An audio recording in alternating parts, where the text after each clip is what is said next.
Escaping the impoverished mindset. You may ask me what that means.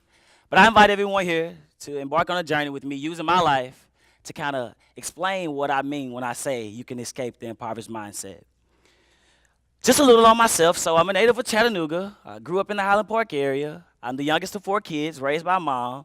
I graduated and attended Howard High School, 2014, class of 2014. And after I graduated, I stayed in Chattanooga and then went to work for a small nonprofit called LAUNCH Chattanooga.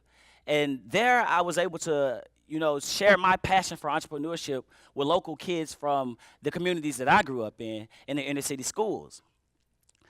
But growing up in life, I was getting to that age. So let me start the story. So growing up in life, I was getting to the age, that 6 to 7 year old age, and this is the age where all parents push their young boys off into sports. And they push you off into sports to see which sport that you're gonna like. So my mom put me in football. And let's talk a little bit about football. Football wasn't for me. I can remember a time, so I would go to practice, and I think I would be the only one on the team with the cleanest uniform because I didn't want to get in, I didn't want to practice. I just had to make mom proud, so I needed my shoulder pads and my helmet. But this particular game, my coach says, Roshell. And my eyes get big because I'm like, is he calling me to get in? I mean, he didn't say timeout, so, we're not calling me to huddle up. And I'm down there playing in the dirt, and my coach calls me, say, I need you to get in. Okay, coach, I'll get in. So my coach puts my helmet on. He straps up my chin strap. And then he says, okay, I need you to do 3 things. I need you to hold the ball, get in the goal, and don't get hit. And then he hits me on the leg, and he said, all right, go in. So I'm like, okay, coach, don't get hit. Don't get hit. I won't get hit. That's fine with me. I didn't want to get hit anyway. So I remember the quarterback snapping the ball, and the ball comes to me, and I look up. And I see all these people running at me, and I'm like, uh-oh, don't get hit. So I automatically turn around, and I run the ball into the opposing team's safety zone. And for me, I'm celebrating. I didn't lose the ball. I got in the goal, and, coach, I didn't get hit. And I turn around, I see everybody mad. And I'm like, uh-oh, why is everyone mad? So, yeah, it was at that moment. We knew football wasn't going to be for me, so I didn't play football. So I can remember going to middle school. Now, in middle school, this is the stage in life where we all start to, get a little older, and we got to show everybody, what we got. So I hung out with the basketball players, and I'm thinking in my head, like, okay, basketball may be my thing. I'm going to try basketball. So I went and talked to Coach, and Coach let me in. I began to practice, and then the game came. Coach put me in the game. I was excited, got in the game, but I couldn't seem to grasp the concept that you dribble with one hand and not two. So every time I got the ball, it was like, beep, travel. Okay, it's cool. I'll try it again. Beep, travel. Okay, it's cool. You know what, Mom, I don't want to play basketball either. But it was at this moment in life I began to question myself.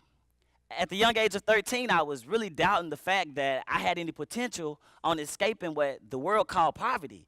Because to my society, the only 3 ways out of poverty is football, basketball, or, become a rapper. And I knew that those 3 weren't for me. As we just discussed, football, definitely not. Basketball, definitely loud and rapping.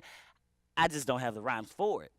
But I can remember in high school, growing up, I was getting to the stage where I had this teacher in high school. And as I stated, I went to an inner city school, part of the public education system. So I was in class with guys from everywhere.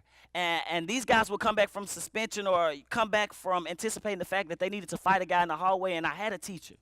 This teacher would always tell us statistics. She'd always say that 1 of 3 black males will go to jail in their entire lifetime.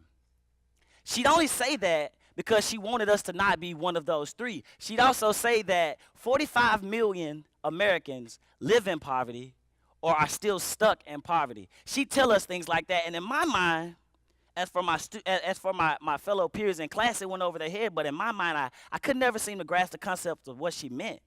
I can remember one day being on the bus on the way home, and this particular day, I sat in the front next to the bus driver, and I laid my head on the window, and I thought, was she talking to me? Was I going to be one of those 3? Well, do I live in poverty? I can remember walking down the block on the way home from the bus stop and just thinking, am I one of the 3? All these guys on this corner, but am I one of the 3? I can remember walking in my mom's front door and saying, is this poverty? Is this what we live in? I could never grasp the concept that I could be categorized by someone else's past.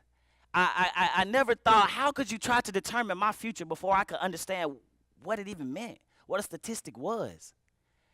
I just was at that point in my life where I wanted everyone to accept what I had to offer. I didn't want to be categorized by my father's actions, but not by the neighborhood that I lived in, not by the race that I'm a part of. I just wanted everyone to see what I had to offer. So as I got older, I began to want to really understand what poverty was. And I was one day looking over the internet, digging into my research, and I discovered that poverty means poor. Okay, we know that. That's cool. What's your definition of poor? I was good. I ate every night. I had everything I wanted. I don't live in poverty. Then I dug a little deeper and I looked at the word impoverished. And the word impoverished means to make a person or area poor. Now, that may went over your head, but I caught it. To make a person or area poor. It was at that moment in life that I decided that no one was going to make me anything. It was at that moment in life that I decided that I was going to stand up a little taller. I remember asking my mom, Mom, you bought me some tennis shoes today, but I want a suit. And she's like, you want a suit?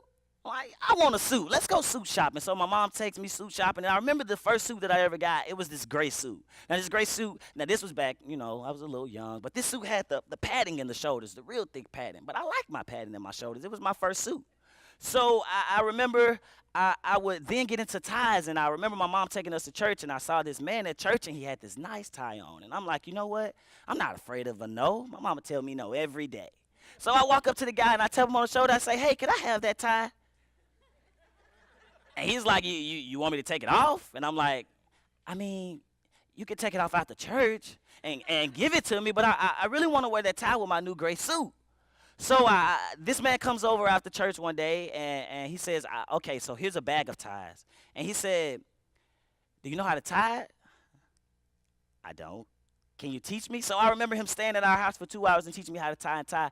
And from that point on, I decided that I had to find my purpose in life. I can remember thinking, as I previously stated, in my community, the only 3 ways out was sports and the rap gang, and I knew for a fact that I couldn't do any of that. So I remember one day asking God, I said, God, what's my purpose?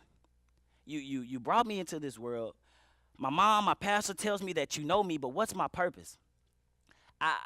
As I got older, my mom always said I talked too much, which was fine with me because I just was curious. I was always one of the kids that said, but Mom, why?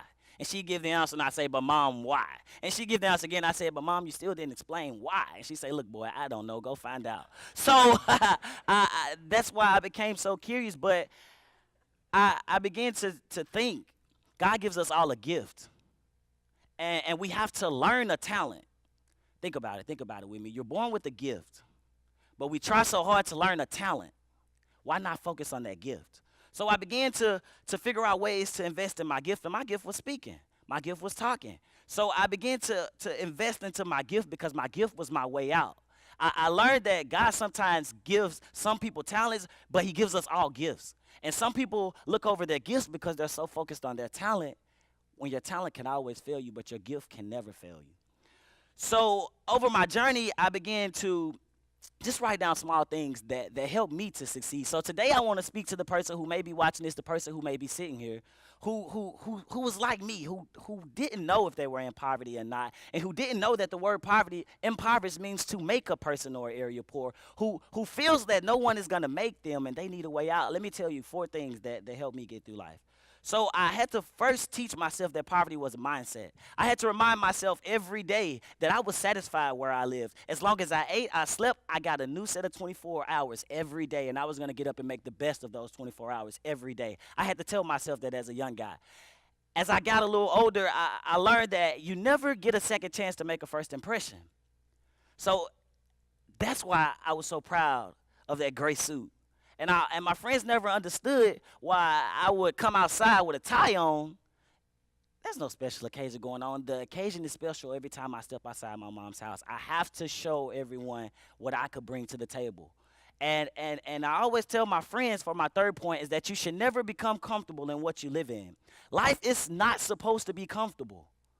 You're supposed to always find new ways to adapt to new environments. Those lessons that you learn in those new environments are going to be the lessons that you use, the lessons that help you get to where you need to be.